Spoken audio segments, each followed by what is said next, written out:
Hello everyone, welcome to my channel पर नए हो तो चैनल को सब्सक्राइब करें और मुझे सपोर्ट करें। तो मैं आपके लिए लेकर आई हूँ एक नई सीरीज जो कि बहुत ही ज़्यादा इंटरेस्टिंग है और इस ड्रामा का नाम है the princess and the werewolf. इस ड्रामा में दिखाई गई प्रिंसेस जो कि अपने मॉम एंड डैड के साथ साथ सभी लोगों के लिए बहुत ही ज़्यादा प्यारी है। दूसरी तरफ हम इस ड्रामा का मेन लीड एक वेयरवुल्फ को देखते हैं जो कि प्रिंसेस को खुद से शादी करने के लिए फोर्स करता है क्योंकि उसने बाय मिस्टेक उसका होली पल अपने अंदर ऑब्जर्व कर लिया था। पूरी कहानी जानने के लिए हम बढ़ते हैं इस सीरीज के फर्स्ट एपिसोड की तरफ। एपिसोड की शुरुआत में हमें मिली को दिखाया जाता है जिसे यहाँ पर सभी दाव समझ रहे थे क्योंकि उसने मास्क पहना हुआ था जिसे सभी अप्रिशिएट कर रहे थे। वो यहाँ पर मिस्टर वोंग से मिलने आई थी जो कि एक दाजिश टॉयज का छोटा सा मिनिस्टर है। वो भी दाव को यहाँ पर देख के बहुत ही ज़्यादा खुश हो जाता है। मिली उसको अपनी अदाएं दिखाने के बाद उससे पूछती है कि आप अपनी बिजनेस ट्रिप से मेरे लिए क्या लेकर आए हैं, जिस पे वो उसे तरह तरह के गिफ्ट्स दिखाने लगा जो कि बहुत ही ज़्यादा एक्सपेंसिव थे। वही मिली अपना मास्क उतार देती है और कहती है कि आखिरकार मैंने तुम्हें पकड़ ही लिया करप्शन करते हुए। तो वो बोलता है कि राजकुमारी आप मुझे प्लीज़ माफ़ कर दो, आइंदा से मैं इस तरह का कोई भी काम नहीं करूँगा। लेकिन मिली उसको सबके सामने लेकर आ जाती है और सबको बताती है कि देखो इसने आपके टैक्स के पैसे से कितनी ज़्यादा करप्शन की है। मिस्टर वोंग को पोजीशन से हटाने के साथ साथ वो लोगों के पैसे भी वापस करना चाह रही थी, जिस पे वहाँ पे खड़े सभी लोग बहुत ही ज़्यादा खुश हो जाते हैं। नेक्स्ट सीन में वो अपना इंट्रोडक्शन करवाते हुए बताती है कि मैं दाजी स्टेट की प्रिंसेस मिली हूँ। मेरे फादर और मेरी मॉम एक दूसरे को बहुत ही ज़्यादा प्यार करते थे, लेकिन वो एक दाजी स्टेट के बादशाह थे, इसीलिए वो मेरी मॉम को टाइम नहीं दे पाते थे साथ गुजारने का। इसलिए उन्होंने दाजी स्टेट का किंग मेरे बड़े अंकल को बना दिया ताकि वो ज़्यादा से ज़्यादा टाइम मेरी मॉम के साथ गुजार सके। अब वो दोनों बहुत ही लंबे ट्रिप पे यूरोप जाने वाले हैं, पर जाने से पहले उन्होंने प्रिंसेस को एडवाइस कर दी अब तुम्हें भी अपना लाइफ पार्टनर चूज कर लेना चाहिए और लाइफ पार्टनर चूज करते समय तुम्हें हमेशा अपने दिल की ही सुननी चाहिए। नेक्स्ट सीन में हमें जू काई को दिखाया गया जो कि बीस्ट प्लेस का वुल्फ किंग है। खुद से कह रहा था कि मेरी बॉडी दिन पर दिन वीक होती जा रही है, इसलिए मुझे जल्द से जल्द उस होली पर्ल को ढूंढना ही होगा।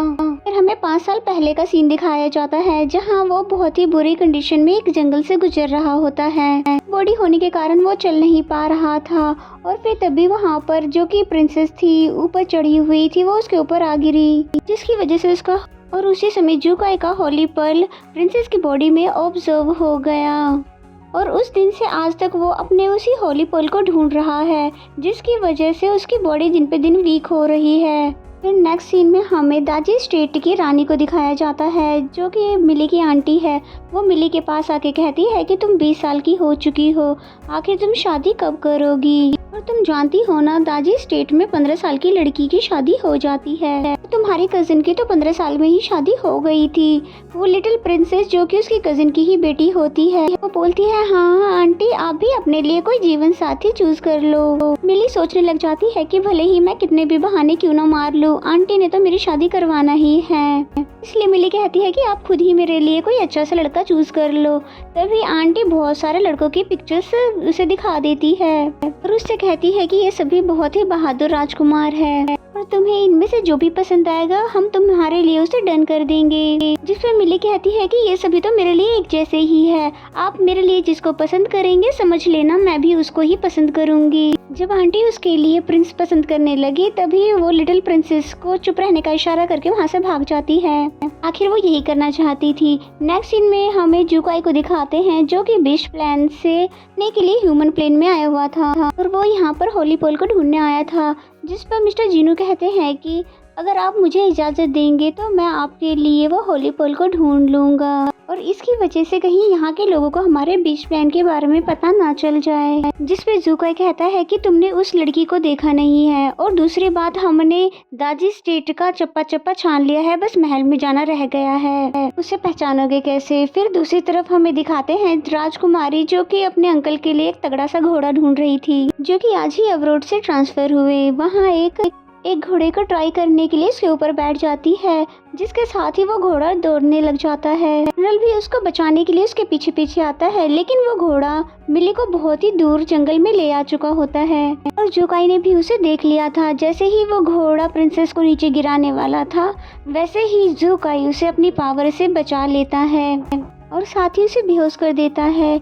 लेकिन उसे टच करने की वजह से जो उसकी बॉडी को पावर मिलता है, तो वो समझ जाता है कि ये पावर जरूर उसी होली पर्ल का है और फिर कहता है कि फाइनली इतने सालों के बाद मैंने तुम्हें आखिरकार ढूंढ ही लिया। तभी जीनो कहता है कि राजकुमार, इसके पीछे तो बहुत सारे लोग आ रहे हैं, इससे पहले कि वो हमें देख ले हमें छुप जाना चाहिए। जुकाई की बॉडी बहुत ही ज्यादा वीक हो चुकी थी, इसलिए वो मिली को उठाकर वहाँ से नहीं ले जा पाया, इसलिए वो दोनों पहले जंगल में जाकर छुप जाते हैं। वहाँ पर जनरल भी पहुँच आए थे मिली को ढूंढते हुए और फिर मिली को उठाते हुए पूछता है कि राजकुमारी आप ठीक तो हो ना। मिली वही सोच रही थी फिर वो घोड़ा कहाँ चला गया, अगर मैं घोड़े से गिरी हूँ तो फिर मुझे चोट क्यों नहीं लगी है। और फिर वो जनरल के साथ वापस चली गई।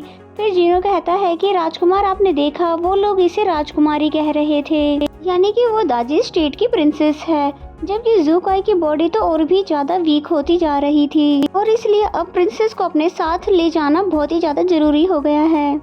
राजकुमारी जब वापस आती है तो उसे पता चलता है कि राजकुमारी ने पूरे शहर में ये बात फैलवा दी है कि राजकुमारी की बहुत ही जल्दी शादी होने वाली है, क्योंकि जब तक वो इसकी शादी करवाकर अपना फर्ज पूरा ना करवा दे तब तक उनको चैन कहाँ मिलने वाला था। इसे मिलवाने के लिए उस लड़के को बुलाया गया था और साथ ही यहाँ पर जुकाई और जीनो भी आ गए थे मिली को यहाँ से ले जाने के लिए। मिली उस लड़के से बोलती है कि मैं आपके जख्म पे दवाई तो लगा दूंगी, लेकिन मैं आपसे शादी नहीं करने वाली, इसलिए बेहतर होगा कि आप यहाँ से चले जाएं। लेकिन उस लड़के के इरादे कुछ बेहतर नहीं लग रहे थे और वो जल्दी से मिली के साथ जबरदस्ती करने लग जाता है, जो कि खबर जुकाई को भी लग चुकी थी, इसलिए वो उसे बचाने के लिए निकल जाता है। मिली उस लड़के से भागते भागते एक जगह पर आकर फंस जाती है, जहाँ पर उसका सामना फिर जुकाई से होता है। जुकाई उस लड़के को कुछ कहने की बजाय मिली से ही पूछने लग जाता है कि तुम ही वो प्रिंसेस हो जिसको मैं इतने सालों से ढूंढ रहा था। तो प्रिंसेस बोलती है हाँ हूँ मैं, पर तुम मुझसे ये सवाल क्यों पूछ रहे हो। और दूसरी तरफ वो लड़का भी जुकाई की तरफ बढ़ने लगा, लेकिन उसने इसको एक ही झटके में ढेर कर दिया।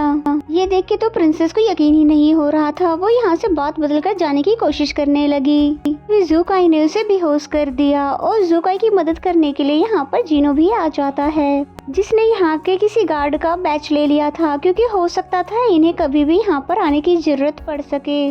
नेक्स्ट सीन में जुकाई मिली को एक जंगल में लेकर आ गया था, जहाँ वो उसको लेटाने के बाद कहता है कि फाइनली मैंने तुम्हें 5 सालों के बाद ढूंढ ही लिया और शायद तुम्हें याद भी ना हो कि आज से 5 साल पहले हुआ क्या था। जुकाई अपनी कहानी बताते हुए कहता है कि मैंने माउंटेन से होली पॉल तो ढूंढ लिया था, लेकिन तभी कुछ अनजान लोगों ने मुझ पर हमला कर दिया था, इसलिए मुझे अपनी जान बचाने के लिए इंसानों की दुनिया में आना पड़ा था। लेकिन मेरी बॉडी बहुत ही ज्यादा वीक हो चुकी थी और इससे पहले कि मैं इस होली पर्व को ऑब्जर्व कर पाता, ये लड़की बीच में आ गई और मेरा सारा का सारा काम बिगड़ गया। जीनो कहता है कि आप फिक्र मत कीजिए, इस लड़की से होली पर्व लेने के बाद आपकी बॉडी में जो भी चेंजेस आ रहे हैं वो सभी बंद हो जाएंगे। लेकिन जुकाई की बॉडी तो और भी ज्यादा वीक हो गई थी, इसलिए वो जीनो से कहता है कि आज की रात मैं यहीं पर रुक कर आज कंट्रीब्यूशन करूंगा, जब तक तुम इसे महल पहुंचाने का बंदोबस्त कर लो। फिर मिली को जैसे ही होश आता है तो वो सोचने लग जाती है कि मैं यहाँ पर कैसे आ गई और वो काले कपड़े वाला लड़का कहाँ चले गया। खैर वो अब जल्द से जल्द महल पहुंचना चाहती थी, इसलिए वहाँ से भागना शुरू कर देती है कि तभी उसे पीछे से कुछ आवाज आती है, तो उसे लगता है क्यों ना मैं इनकी मदद ले लूँ महल तक जाने के लिए, इसलिए उसी तरफ जाने लगती है और फिर एक काफिले को जाते हुए देखते बोलती है कि मेरा नाम मिली है, मैं एक प्रिंसेस हूँ, क्या मुझे आप अपने साथ ले जा सकते हैं। जिस पर वो बोलती है हाँ हाँ प्रिंसेस मिली, मैं यहाँ पर आपको ही तो लेने के लिए आई हूँ। लेकिन मिली जैसे ही इनके साथ बैठने वाली थी तभी उनको कुछ अजीब सा लगता है और सोचती है कि ये लोग है कौन, और पूछने लग जाती है कि तुम लोग कौन हो और किस स्टेट से हो और कहाँ जा रहे हो। जिस पर वो बताती है कि मेरा नाम सिहा है और मैं रॉयल फैमिली से हूँ और मैं किंग के कहने पर आपको यहाँ पर रिसीव करने के लिए आई हूँ। ये सुनते ही मिली बिल्कुल हैरान हो जाती है और कहती है कि दाजी स्टेट के तो सिर्फ एक ही प्रिंस है जो कि मेरे अंकल है, और तुम मुझे कैसे नहीं जानती, मैं तो यहाँ के प्रिंसेस हूँ मिली। लेकिन सिहा को तो दाजी स्टेट के बारे में कुछ भी नहीं पता होता है। वो कहती है कि हमारे बेस्ट प्लेन है और यहाँ के सिर्फ एक ही किंग है जो कि है ज़ूकाई। ये दोनों एक दूसरे की बातें सुनकर बहुत ही ज्यादा कंफ्यूज हो गई थी और मिली तो इसे चकमा देकर यहाँ से भागने की सोच रही थी, ये कहकर कि मुझे बहुत जोरों का वॉशरूम आया है, और मिली बहुत जोरों से भाग जाती है। लेकिन सिहा उसके पास पहुँच जाती है ये पूछते हुए कि आपका काम अगर हो गया है तो फिर हम यहाँ से चलते हैं। इस पे मिली हैरान होकर पूछती है कि तुम आखिर इतना तेज भाग कैसे सकती हो। तो सिहा बोलती है मैं तो एक बिल्ली हूँ, तो मेरी खासियत यही है कि मैं तेज भाग सकती हूँ। फिर सिहा उसको अपने साथ लेकर आ जाती है और बिठाते हुए बोलती है कि घोड़े भाई जरा जल्दी चलना क्योंकि हमें बहुत ज़्यादा देर हो चुकी है। और मिली तो और भी ज़्यादा हैरान हो जाती है, पूछती है क्या ये सच में घोड़े हैं जो इस तरह से भाग रहे हैं, क्योंकि एक घोड़ा ही इतनी तेज भाग सकता है। और मिली दिल ही दिल में सोच रही थी कि इन लोगों को गॉड ने कुछ स्पेशल पावर दे रखी है क्या, जो कि हमारे दाजी स्टेट के लोगों में तो नहीं है।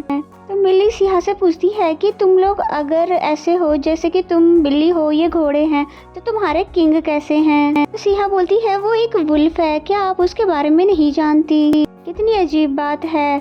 और फिर पूछती है कि आप कौन सी एनिमल हो, जिस पे मिली उसका मुंह बंद करने के लिए कह देती है मैं रैबिट हूँ। नेक्स्ट सीन में वो यहाँ पर पहुँच आए थे जहाँ पर उसे बीच सिटी का नाम दिखाई देता है। सिहा उसे अपने साथ ले जाते हुए कहती है कि चलो मैं आपको अपनी बीच सिटी दिखाती हूँ। यहाँ पर सभी इंसान होने के बावजूद भी जानवरों जैसी हरकतें कर रहे थे। ये सब मिली को बहुत ही ज्यादा अजीब लग रहा था। कोई पांडा की तरह खा रहा था तो कोई सेलवोल की तरह ट्रेड बना रहा था। मिली का हैरान सा फेस देखकर सिहा बोलती है कि क्या आप भूल गई हैं आज से 100 साल पहले का जो राजा था, उन्होंने एक एंशिएंट बुक में प्रिस्क्रिप्शंस देखी थी जिसका इस्तेमाल उन्होंने सभी जानवर पर कर दिया, जिसकी वजह से उन्हें इंसानों वाला शरीर मिल गया, लेकिन क्वालिटी अभी भी जानवरों वाली ही है। सिहा के साथ मिली को देखकर एक लड़की बहुत ही अजीबोगरीब तरीके से इनको घूर रही थी, लेकिन ये कौन है अभी हमें इसके बारे में बताया नहीं गया है।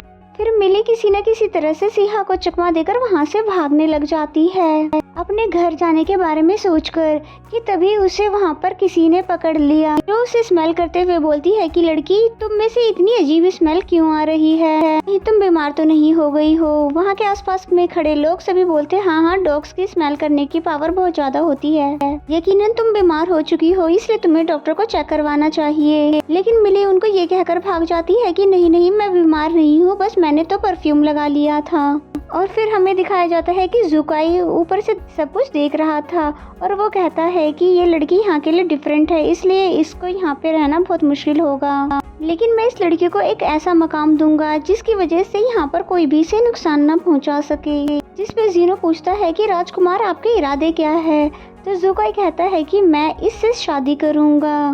और फिर इसी सीन के साथ ही एपिसोड यहीं पे ख़त्म हो जाता है।